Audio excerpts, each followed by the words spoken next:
Hello friends, welcome to your channel Get Set Organized by Apurva.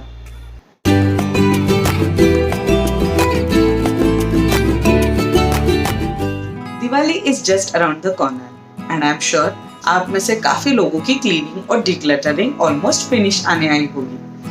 अब time आता है shopping करने का और अगर आप अभी दिवाली की शॉपिंग करना स्टार्ट करने वाले हैं तो इस वीडियो को जरूर देखिए। आज की इस वीडियो में मैं आपको बताऊंगी कि आपके पास जो एग्जिस्टिंग साड़ीज, लहंगेज और प्यारे प्यारे गाउन्स हैं, आप उनको किस तरह से ऑर्गेनाइज और मेंटेन कर सकते हैं ताकि इस बार जब आप शॉपिंग करने जाएं तो आपके दिमाग में एक क्लियर आइडिया हो कि आपको इस साल अपने लिए क्या बाय करना है। तो चलिए friends, without wasting any further time, let's get into the video. तो अब हम देखते हैं हम अपने ब्लाउजेस को किस तरह से ऑर्गेनाइज रख सकते हैं। तो सबसे पहले फ्रेंड्स, हम अपने सारे जो ब्लाउजेस हैं उनको एक जगह पे इकट्ठा कर लेते हैं और उनमें से फर्स्ट थिंग फर्स्ट हम सारे ब्लाउजेस जो भी पुराने हो गए हैं या फिर अब हम यूज़ नहीं करते हैं, आउट ऑफ फैशन चले गए हैं या फिर जस्ट हमारा उन्हें पहनने का मन नहीं है, उन्हें हम करेंगे। ये देखिए फ्रेंड्स, यहाँ पे मैंने अभी ऐसे कुछ पाइल्स बना के रख दिए हैं। ये पाइल में मेरे सारे जो फंक्शंस के जो अपने हेवी ब्लाउजेस होते हैं ये उनका स्टैक है। ये रेगुलर जो अपने कॉटन के और प्रिंटेड ब्लाउजेस हैं रेगुलर वाले, उनका एक स्टैक है। और ये कुछ यहाँ पे मैंने ब्लाउजेस निकाल के रखे हैं जो मैं डोनेट करने वाली हूँ, जो मैं अभी फ़िलहाल यूज़ नहीं करती वैसे। और वो मेरे कुछ जो हमारे साड़ी के जो स्कर्ट्स होते हैं वो हैं। अब इन सब को मैं इस एक बड़ी सी सारी पाउच में ऑर्गेनाइज करने वाली हूँ। अब इन्हें ऑर्गेनाइज करने से पहले हमारे ये जो सिल्क के ब्लाउजेस हैं उनकी हम थोड़ी एक्स्ट्रा केयर कैसे कर सकते हैं मैं बताती हूँ। अगर आप मेरी तरह एक ही बॉक्स में सारे ब्लाउजेस को रखना चाहते हैं तो अभी ये मेरा तरीका है, बिकॉज मैं अपने ब्लाउजेस को मिक्स एंड मैच करना प्रेफर करती हूँ। अगर आप आपकी पर्टिकुलर साड़ी के साथ उसी का ब्लाउज पहनना पसंद करते हैं तो आप ऑब्वियसली उन साड़ी के साथ ही उसका ब्लाउज वगैरह उसके साथ ही उसी पाउच में रख सकते हैं, वो भी हैसल फ्री प्रोसेस है। But if you are like me कि अगर आपको मिक्स एंड मैच करना पसंद है तो उन्हें मैं एक ही पाउच में स्टैक करना प्रेफर करती हूँ। बट ऑब्वियसली अभी ये सब एक साथ स्टैक होंगे तो मिक्स भी नहीं होने चाहिए और उनका फैब्रिक या उनका वर्क भी ख़राब नहीं होना चाहिए। तो उसके लिए मैं क्या करती हूँ वो मैं आपको अभी दिखाती हूँ। ये देखिए, अब मेरे पास ये एक हैवी ब्लाउज़ है जिसके ऊपर काफ़ी सारा एम्ब्रॉयडरी वर्क किया हुआ है, उसके साथ हैवी टैसल्स हैं, लेस वर्क है। तो ऑब्वियसली इनको आप जब स्टैकअप करके रखते हैं तो ये ख़राब हो सकते हैं या फिर इनका जो टैसल्स का ये जो वर्क है वो उसके वजह से डेंट्स जैसा एक इम्प्रेशन सा आ जाता है फैब्रिक पे। तो मैं क्या करती हूँ, हमारे जो हम कुर्तीज़ लेते हैं या शर्ट्स वगैरह बाय करते हैं तो हमें उसके साथ ये ऐसी एक ट्रांसपेरेंट बैग आती है। तो मैं अपने हर एक फैंसी ब्लाउज़ को इस तरह से एक एक करके ये प्लास्टिक बैग्स में अंदर एनवलप की तरह रख देती हूँ और इसको स्टैक करना इजी हो जाता है। ये देखिए फ्रेंड्स, मैंने अपने सारे जो फेस्टिव वेयर के ब्लाउजेस हैं उनको कुछ इस तरह से एक एक पैकेट में डाल दिया है। अब इससे क्या होगा कि इनका जो भी वर्क है वो ख़राब नहीं होगा और अच्छे से मेंटेन रहेंगे। और इससे और एक बात ये होगी कि ऐसे करने से आप एक ही पाउच में, एक बड़े पाउच में आप आपके सारे टाइप के ब्लाउजेस एक जगह पे सेग्रीगेट करके रख सकते हैं ताकि जब आप कोई प्लान करें, कोई आउटफिट को आपको लास्ट मोमेंट पे प्लान करना है तो आपको 10 जगह पे अपनी चीज़ें ढूंढनी नहीं पड़ती। अब इसी टाइम पे जैसे आप आपके पुराने ब्लाउजेस हैं या आपको जो नहीं पहनने हैं उनको आप अलग छांट के रखते हैं, तभी आप कुछ ऐसे ब्लाउजेस भी छांट के रखिए जो अब आपको फिटिंग में कोई इश्यूज़ दे रहे हों। अभी देखिए, ये ब्लाउज़ है, this is a blouse that I am planning on wearing this Diwali. तो मुझे इसमें थोड़े फिटिंग के इश्यूज़ हैं तो अब मैं इसी टाइम पे इसे कुछ ट्राई भी कर लूँगी। अगर मुझे इसमें कुछ फिटिंग के वगैरह इश्यूज़ लगते हैं तो मैं उनको बिफोर दिवाली एडजस्ट भी कर लूँगी, ताकि जब एक्चुअल फंक्शन में जाने की बारी आए तभी आप एकदम प्रिपेयर्ड रहें और लास्ट मोमेंट की हैसल ना हो। तो चलिए अब देखते हैं कि ये सारा सामान मैंने इस एक बड़े से पाउच में किस तरह से सेट किया है। ये देखिए फ्रेंड्स, मैंने एक ही बड़े पाउच में अपना ये सारा ब्लाउजेस का ऑर्गेनाइजेशन किया है। एक तरफ मैंने अपने सारे पार्टी वेयर ब्लाउजेस रखे हैं, एक तरफ मैंने अपने जो रेगुलर वेयर के कॉटन ब्लाउजेस हैं वो रखे हैं, और एक तरफ मैंने अपने सारे साड़ी के स्कर्ट्स रखे हैं। अगर आप रेगुलर साड़ी वेयर करते हो, like for every small occasion as well, तो आप क्या कर सकते हो कि एक ही साड़ी पाउच में आप आपकी साड़ी, ब्लाउज, स्कर्ट सब एक जगह पे इकट्ठा करके सेट बनाकर भी रख सकते हैं। अब मैं आपको बताऊंगी कि आप आपके हेवी साड़ीज को भी किस तरह से मेंटेन कर सकते हैं। अब मेरे पास ये एक साड़ी है जिसके ऊपर पूरी तरह से कुंदन वर्क किया हुआ है, ये देखिए। अब इस कुंदन वर्क को मैंने कुछ इस तरह से टिश्यू पेपर लगा के सेट किया है। ऐसे टिश्यू में रैप करके रखने से फायदा ये होता है कि इसका जो भी कुंदन वर्क है इसके ऊपर, ये देखिए, ये जो इतना हैवी वर्क किया गया है इसके ऊपर, ये आपस में स्टिक नहीं होता है। और जब आप साड़ी यूज करने जाइए, लाइक काफी बड़े गैप के बाद अगर आप ये साड़ी खोलने जाएंगे तो ये खराब भी नहीं होगी, और इसके ये जो सारे स्टोन वर्क इसके ऊपर किए हुए हैं वो भी निकलेंगे नहीं। दूसरी बात, ये साड़ी अब थोड़ी बल्की है, it is a very heavy sari, तो काफ़ी बल्की है। तो ये जो अपने पास सिंगल साड़ी वाले पाउचेस होते हैं वो कभी कभी इतनी बड़ी थप्पी वाली, अभी ये मोटी साड़ी है ये थोड़ी, इसका स्टैक भी देखिए आप कितना बड़ा हो रहा है, तो ये सिंगल साड़ी पाउच में नहीं आता है।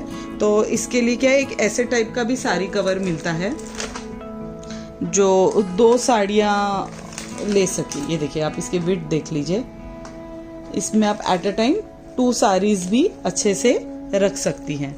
तो what I usually do is कि अगर कोई ऐसी हैवी साड़ी होती है जिसका वर्क हैवी होता है, या जिसे आप फोल्ड करने के बाद उसका जो स्टैक बनता है वो काफ़ी थिक बनता है, तो उनके लिए मैं ऐसे ये जो 2 साड़ीज़ वाली ये जो पाउच आती है वो बाय करती हूँ, और इसमें ये साड़ी अच्छे से रह जाती है, कहीं से भी दबती नहीं है। तो इसके लिए इसके वर्क पे भी कोई असर पड़ता नहीं। अब मैं बात करूं कि आप आपकी सिंगल साड़ीज किस तरह से स्टोर कर सकते हैं, तो यहाँ पे मेरे पास भी कोई ऐसा अनोखा तरीका नहीं है। आई एम श्योर आप में से बहुत लोग यही स्टाइल से अपनी साड़ियाँ सेट करते होंगे। मार्केट में ये देखिए बहुत अलग अलग तरह के ये सिंगल साड़ी ऑर्गेनाइजर्स आते हैं। तो अब इसमें देखिए, अभी जैसे इसमें देखिए एक साइड ये पैडेड आती है थोड़ी, और एक तरफ से ट्रांसपेरेंट है। तो कुछ ऐसे पाउचेस हैं। ओवर टाइम मेरे पास बहुत अलग अलग टाइप के पाउचेस हर बार मैं जाती हूँ कुछ अलग दिखता है उस तरह का ले आती हूँ। तो अगर आप चाहें तो आप बल्क ऑर्डर भी दे सकते हैं। ये पाउचेस अमेज़ॉन पे भी बहुत इजीली मिलते हैं, तो आप इनको भी डज़न में बाई कर सकते हैं, पैक ऑफ 12, पैक ऑफ 24, जिस तरह से भी चाहें। अगर मुझे लिंक मिली तो मैं इसे ज़रूर अमेज़ॉन का अपने डिस्क्रिप्शन बॉक्स में दे दूँगी, आप ज़रूर चेक कीजिएगा। तो जो भी सिंगल साड़ीज़ हैं तो उनको मैंने इस तरह से एक एक करके ऐसे सिंगल साड़ी पाउचेस में आपको दिखाऊंगी कि मैं मेरी बाकी की जो साड़ियाँ हैं उनको किस तरह से ऑर्गेनाइज करती हूँ। जो एकदम एक्सपेंसिव साड़ीज़ होती हैं, लाइक एकदम बनारसी हो गई, कांजीवरम हो गए, उनको मैं इंडिविजुअल पाउचेस में रखना प्रेफर करती हूँ। बट अब ये मेरी जो कुछ सिल्की साड़ीज़ हैं, लाइक थोड़ा गुड क्वालिटी वाली जो साड़ीज़ होती हैं अपनी, जिनको हम छोटे मोटे फंक्शंस में वगैरह यूज़ करना प्रेफर करते हैं, घर में छोटी सी पूजा है या किसी के घर कोई फंक्शन के लिए जाना है, गेट टुगेदर है, तो उस टाइम पे ये जो साड़ीज़ यूज़ होती हैं उनको मैं ऐसे ये वापस से एक बड़े से पाउच में रखती हूँ। But what I do is कि हर 2 साड़ियों के बीच में मैं ऐसा एक ये पेपर का एक मैं कटआउट रखती हूँ बीच में। इससे क्या होता है कि अगर इन पे भी कोई वर्क वगैरह किया हुआ है तो वो आपस में स्टिक नहीं होता है। कलर का अगर कोई प्रॉब्लम हो तो वो भी नहीं होता है, थोड़ी मेंटेन रहती हैं। तो इसके लिए देखिए मैंने हर एक साड़ी के बीच में ऐसे मैंने ये पेपर कटआउट्स डाल के रख दिए हैं। It's not that expensive. आप ऐसे बड़ी बड़ी शीट्स लाके उसके कटआउट्स करके साड़ी के साइज के, you don't need to be precise as well, but आप ऐसे कटआउट्स करके बेसिक आप उसके अंदर रख सकते हैं। कुछ कॉटन की साड़ियाँ, इनके लिए मैं कुछ खास नहीं करती, बस इनको ऐसे ही यहाँ पे स्टैक करके मैंने रख दिया है। Again in this one big sari pouch. I really vouch by this big pouches. इसमें काफ़ी सारा सामान एक साथ आ जाता है एंड यू नो आपको 10 जगह आपका सामान नहीं ढूंढना पड़ता, एक ही इसमें आ जाता है। वैसे तो मार्केट में बड़े अलग अलग तरीके के आजकल ऑर्गेनाइजर्स आते हैं, बट कुछ चीज़ों के लिए I try to keep it simple, तो इनमें अच्छे से आ जाता है। अब काफ़ी लोग क्या करते हैं फ्रेंड्स कि जैसे अब ये साड़ीज़ हैं, अगर कोई ओकेजनल वेयर करने वाला ना हो तो वो क्या करते हैं कि इनमें मेंटेन करने के लिए अगर आप चाहें तो नैफ्थलीन के बॉल्स को एक मलमल की एक इसकी पोटली बना के आप इसमें इधर से कॉर्नर में रख सकते हैं, ताकि अगर इसमें कुछ वो पेस्ट वगैरह होने की गुंजाइश ना हो, एक स्मेल ना लगे उसे। या फिर आप लौंग के कुछ टुकड़े, चावल और लौंग की एक ऐसी पूड़ी बना ले छोटी, ऐसी मलमल के कपड़े में, एंड उसको भी यहाँ रख सकते हैं। उससे भी क्या होता है कि मॉइस्चर एब्जॉर्ब हो जाता है एंड ना आपकी साड़ियाँ ख़राब नहीं होती है। मैं यूजुअली ये सब आपने देखा होगा, मैंने अभी तक आपको इतने सारे पाउचेस बताए मैंने किसी में भी ऐसा कुछ रखा नहीं है। दैट इज़ बिकॉज मैं हर फ्यू मंथ्स में उनको अच्छे से धूप दिखाती हूँ, एंड सिंस मेरी साड़ियाँ बहुत फ्रिक्वेंटली यूज़ होती हैं तो यू नो बहुत बार खुलती हैं, बहुत रीयूज़ होती हैं, तो ड्राई क्लीन होती रहती है, मेंटेन होती रहती है। मैं इनको बीच बीच में धूप भी दिखाती रहती हूँ एवरी फ्यू मंथ्स, तो मुझे वो दिक्कत नहीं आती। बट अगर आप ओकेजनल साड़ी वेयर करने वालों में से हैं तो आप ये सारे नुस्खे यूज़ कर सकते हैं। देखिए फ्रेंड्स, यहाँ पे मेरे कुछ फंक्शंस के गाउन्स और अनारकली और वो सब रखे हैं, तो इनको भी मैं ऐसे ही again there is this one big pouch जिसके अंदर मैंने ऐसे इनको हर एक गाउन को, हर एक अनारकली ड्रेस को मैंने ऐसे कि सिंगल वाले सारी पाउचेस में ऐसे इस तरह से रख दिया है। ये देखिए ऐसे इस तरह से इसे रख दिया है और उसको एक ही इसमें स्टैक कर दिया है। सेम चीज़ आप आपके लहंगों के साथ भी कर सकते हैं। अब ये मेरे पास मेरे कुछ लहंगे हैं, तो इनको भी मैंने ऐसी एक बड़ी सी ट्रांसपेरेंट बैग में इसे मैंने अच्छे से तय करके रख दिया है। तो अगर आप चाहें तो ऐसा ही और एक बड़ा पाउच लेके इनको भी इसमें आप ऐसे स्टैक करके रख सकते हैं। दूसरा तरीका ये है कि आप इस तरह से, ये देखिए इस तरह से अगर आप चाहें तो जैसे अभी मैंने आपको थोड़ी देर पहले बताया था वो डबल साड़ी वाला जो ये के पाउच आता है साड़ी का, तो उसका भी अगर देखिए अभी जैसे इसको मैंने तय लगा के रखा है तो आप देखेंगे कि इसकी ये जो स्टैक बनती है, ये फोल्ड जो इसकी पूरी थप्पी बनती है थोड़ी मोटी बनती है, तो आप चाहें तो इसमें भी इसको ऐसे सेट करके रख सकते हैं और अब उसको इंडिविजुअली एक के ऊपर एक फिर ऐसे एक एक पैकेट को स्टैक कर सकते हैं।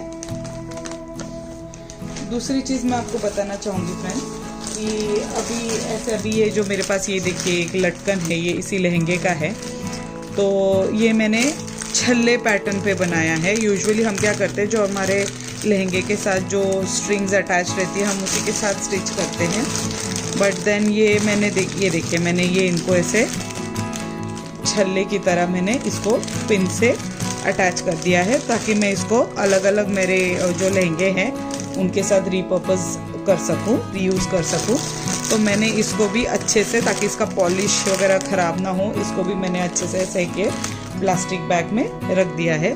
तो मैं क्या करती हूँ कि जिस लहंगे के साथ ऑब्वियसली मैंने इसको परचेस किया था, मैं उसी की जो पाउच है उसके साथ उसे रख देती हूँ, and if I want to switch it with any other dress तो मैं उसमें से निकाल के यूज़ कर लेती हूँ।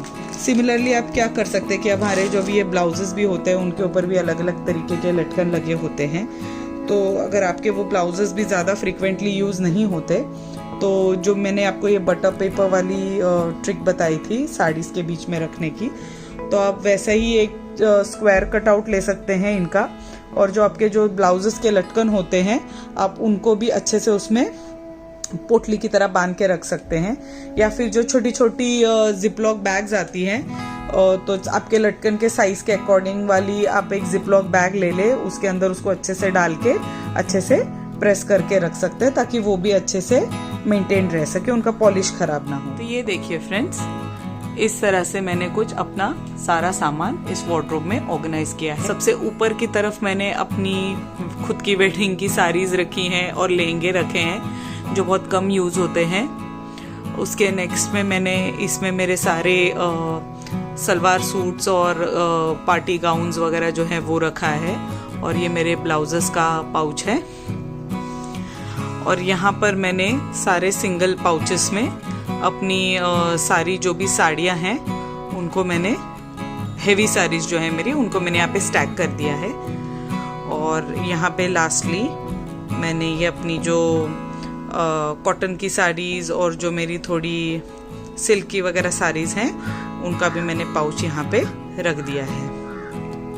ये देखिए, अब ये जो मेरी सारी जो सिंगल पाउच वाली साड़ीज़ हैं इनको मैं रोटेट करती रहती हूँ, like every few months, like every 2 या 3 मंथ्स में इनको अच्छे से धूप दिखाती हूँ, तो तभी मैं उनको रोटेट भी करती हूँ। अभी मतलब कैसे हर साड़ी पे उतना प्रेशर ना पड़े इसके लिए, ताकि उनकी फोल्ड्स वगैरह है ना ज़्यादा उसके ऊपर ऐसा डेंट ना दिखे वैसे फोल्ड्स में। नहीं तो कभी कभी क्या है, सब जो सिल्क वाली साड़ीज़ होती है ना वो ज़्यादा एक ही जगह पे फोल्ड होके उन पे बार बार प्रेशर गिर के वो वहाँ से चिर जाती हैं। इसके लिए तो इनको मैं रोटेट करती रहती हूँ occasionally.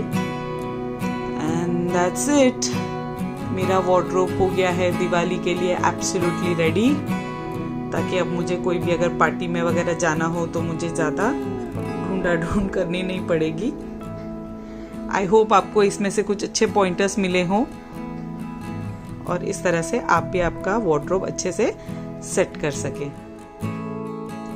That's it for today's video, friends. I hope आज की ये वीडियो आपको बहुत अच्छी लगी हो। अगर आपको ये वीडियो हेल्पफुल लगी हो तो इसे लाइक कीजिएगा और अपने फ्रेंड्स एंड फैमिली के साथ इसे शेयर कीजिएगा। और हाँ, इस चैनल को सब्सक्राइब करना ना भूलिएगा। मेरे चैनल का नाम है get set organized by Apoorva.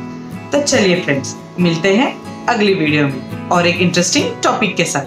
Till then, bye.